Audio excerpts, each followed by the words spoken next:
ఈ నెల 27న జరగనున్న సింగరేణి ఎన్నికలలో భాగంగా భూపాలపల్లి ఏరియాలోని కేటీకే 1 ఇంక్లైన్ గని మొదటి షిఫ్టులో ఆ గని TBGKS union fit secretary Kocherla Ravi ఆధ్వర్యంలో నాయకులతో కలిసి గేట్ మీటింగ్ నిర్వహించారు. కాగా ఈ గేట్ మీటింగ్కు ఏరియా బ్రాంచ్ ఉపాధ్యక్షుడు బడతల సమ్మయ్య ముఖ్య అతిథిగా హాజరయ్యారు. ఈ సందర్భంగా గనిలో పనిచేస్తున్న కార్మికులను కలుస్తూ సింగరేణి మనుగడను కాపాడాలంటే టీబీజీకేఎస్ యూనియన్ను గెలిపించాలని కోరారు. అనంతరం గని ఆవరణలోని సమావేశ హాల్లో సింగరేణి ఎన్నికలను ఉద్దేశించి మాట్లాడారు. వారసత్వ ఉద్యోగాలు పోగొట్టిన జాతీయ కార్మిక సంఘాలకు ఓటేస్తే ఉన్న ఉద్యోగుల సంఖ్య తగ్గిపోయే ప్రమాదం ఉందన్నారు. తెలంగాణ ప్రభుత్వం ఏర్పడ్డాక వారసత్వ ఉద్యోగాల పేరిట కారుణ్య నియామకాలను తీసుకొచ్చి తండ్రి ఉద్యోగం కొడుకులకు ఇప్పించిన ఘనత మాజీ ముఖ్యమంత్రి కేసీఆర్ దని గుర్తు చేశారు. అలాగే కార్మికులకు సంబంధించిన అనేక హక్కులను సాధించిందని, ఇలాగే కొనసాగాలంటే టీబీజీకేఎస్ కు మరొకసారి అవకాశం ఇవ్వాలని కార్మికులను వేడుకున్నారు. ఈ కార్యక్రమంలో యూనియన్ నాయకులు, కార్మికులు పాల్గొన్నారు. 1988లో ఎన్టీ రామారావు మన కేటీకే 1 ఇంక్లైన్ ప్రారంభోత్సవం చేయడం జరిగింది. 1990లో మనకి ఇక్కడ బొగ్గు బయటకు వచ్చింది. అప్పుడు కొత్తగా అన్ని ఏరియాల నుంచి మన కార్మిక సోదరులు భూపాలపల్లికి రావడం జరిగింది. కేటీకే 1 ఇంక్లైన్కు రోడ్డు లేదు, ఊళ్ళలో పోదామంటే రోడ్డు లేదు, అలాగే ఇక్కడ ఇల్లు లేవు. చాలా కష్టపడి డ్యూటీ చేసేది, నడిచొచ్చేది. అప్పుడు ఇక్కడ నీళ్లు తాగుదామంటే ఇక్కడ నీళ్లు సీనియర్ కార్మికులు ఉన్నారు, వాళ్ళకి తెలుసు. ఫ్లోరైడ్తో కూడిన నీళ్లు అవి తాగితే కాళ్ళ నొప్పులు, కీళ్ళ నొప్పులు, బాయిలు దిగుదామంటే మళ్ళీ ఎక్కరాకపోయేది, ఎక్కితే దిగరాకపోయేది. అటువంటి పరిస్థితులు అప్పుడు ఏఐటీస్ ఉన్నది, ఐఐటీస్ ఉన్నది. కార్మికులు మొత్తుకున్నారు, ఇక్కడ నీళ్లు మాకు పడతలేవు, ఇక్కడ మంచి వాటర్ కావాలి, మాకు నీళ్లు కావాలంటే ఏ ఒక్క సంఘం కూడా ఇలా భూపాలపల్లికి నీళ్ళు ఇవ్వలేదు.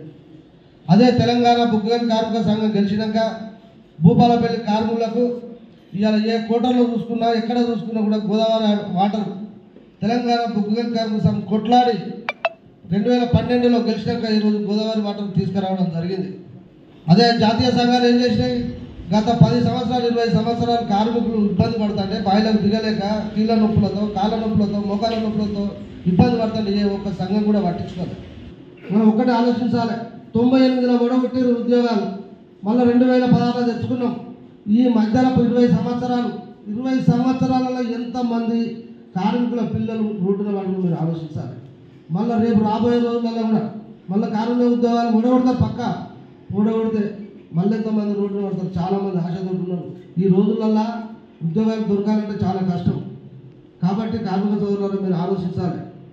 మేము ఒక్కటే చెప్తాను, కార్మిక సంఘాలు వాడు మాట్లాడుతున్నాడ, మీ దగ్గర అసలు సబ్జెక్టే లేదు. మా దగ్గర సబ్జెక్టు లేదు, కానీ కార్మికులకు న్యాయం చేసే సత్తా ఉంది, మా దగ్గర దమ్ము ఉంది. మీ లెక్క బాయిల మీద ఏంటో పెట్టుకొని మెడికల్ చేసుకొని హైదరాబాద్లో 5 అంతస్తుల మేడలు మామూలు ఎవరు కట్టలే. ఇవాళ రోజు నైట్ షిఫ్టులు చేసుకుంటా దున్నపోతులు పడ్డట్టు పట్టారు. కార్మికులలో పోయి ఎవరెక్కడ మెడికల్ కనిపెట్టి ఉండదో, ఎవడేమైనా చేసుకుంటే ఇవాళ ఇటువంటి బంగాలు కట్టుకుంటూ తిరుగుతారు. ఇవాళ మా దాంట్లో చూడండి, ఎవరన్నా ఒక గుడిసె కూడా లేదు. దయచేసి ఒకటే మీరు ఆలోచించాలి. రేపు రాబోయే రోజులలో మళ్ళీ మన సింగరేణి మనకు దక్కాలన్నా, ఉండాలన్నా మనం మళ్ళీ తెలంగాణ బొగ్గుగని కార్మిక సంఘాన్ని గెలిపేయాలని కోరుకుంటున్నాం. ఎందుకంటే మొన్నటికి మొన్న మన ఎమ్మెల్యేలు ఓడిపోయారు.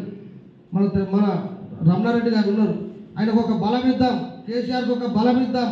వాళ్ళు 39 మంది ఎమ్మెల్యేలు ఉన్నారు, మన కోసం కొట్లాడతారు, ప్రతిపక్షంగా గట్టిగా ఉన్నది.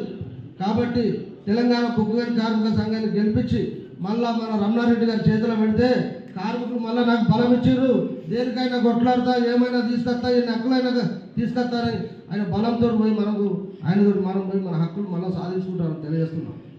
కార్మిక సంఘాన్ని గెలిపిస్తే మేము ప్రతి కార్మికుడికి 250 గజాల భూమి ఇప్పిస్తామని తెలియజేస్తున్నాం. ఆల్రెడీ మేనిఫెస్టో వస్తుంది, మేము చెప్తున్నాం. అదేవిధంగా దాంట్లో ఇల్లు కట్టుకోవడానికి ప్రతి కార్మికుడికి 25 లక్షల రూపాయల లోన్ కూడా ఇప్పిస్తాం. సింగరేణి తరఫున వడ్డీ లేదు కూడా మనం తెలియజేస్తాం. అదేవిధంగా మనకు ఇన్కమ్ ట్యాక్స్ ఉంది. ఇన్కమ్ ట్యాక్స్ ఈరోజు అది కేంద్ర ప్రభుత్వం చేతిలో ఉన్నది, మన దగ్గర లేదు.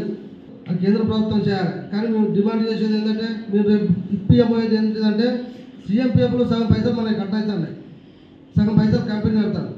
ఈ ఇన్కమ్ ట్యాక్స్ కూడా సరే మొత్తం కట్టకుండా కూడా సగం మనం కట్టాలి, సగం కంపెనీ కట్టే విధంగా మేము దాన్ని మేనిఫెస్టోలో పెట్టి తప్పకుండా కల్పించడం కట్టించాలని తెలియజేస్తున్నాం.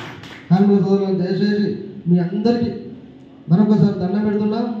అన్న ఒక్కటే, మనము తెలంగాణ బొగ్గు కార్మిక సంఘాన్ని గెలిపించుకొని 250 గజాల భూమిని తీసుకుందాం, మనం సొంతింటి కళను తీర్చుకుందాం, 25 లక్షల లోన్ తీసుకుందాం.